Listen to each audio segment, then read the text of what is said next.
Americans who got the Johnson & Johnson single-dose vaccine might have to wait weeks to find out if they should get a booster shot. Joining us right now to talk more about it is Dr. Bruce Rankin of Excel Research Sites. Good to see you, Dr. Rankin. How are you? Good morning, Amy. Doing well, thank you. So we've already gotten the guidance on what to do if you got the Pfizer or the Moderna shots. We know you wait 8 months, then you're due for your third booster. Why is it taking so long for the J&J data to come forward? For our J&J studies, it came out a little bit after the mRNA trial. So we want to let people know that got the Johnson & Johnson that we're working on that. We started our 2-dose trial for Johnson & Johnson back in December. So we're collecting that data now, and that's supposed to come out very shortly. So that data should help to show whether that second shot's needed.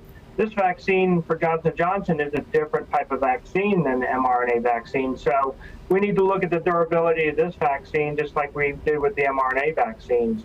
So that data should be out. The second thing is most people didn't start getting the Johnson & Johnson until around March, April of this year, which means if that 8-month time is going to be a factor, then that would put them into November for needing a booster.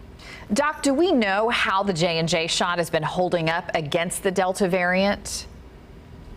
Yes, it's still showing good efficacy against the Delta variant in the different studies that we've looked at. So your chances of ending up with severe illness from COVID or hospitalization is still less than 15% with the Johnson & Johnson. So it's 85% effective for severe illness and hospitalization at that one dose.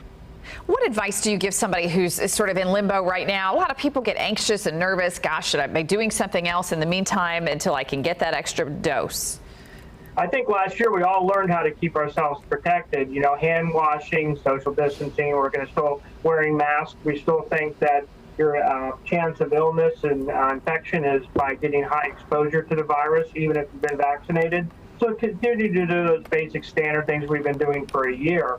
However, again, if you've got the Johnson & Johnson, we're doing all these trials for 2 years to see how long these vaccines work. And right now, the Johnson & Johnson appears to be holding up very well with the one dose, including against that Delta variant.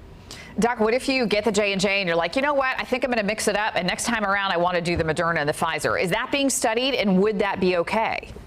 It is not being studied. We are studying the second Johnson & Johnson dose, which is actually 2 months after the initial dose on the trial we're doing with the same vaccine. So right now that has not been looked at with the J&J vaccine. So there's been some other similar type vaccines that had a booster with one of the mRNAs after.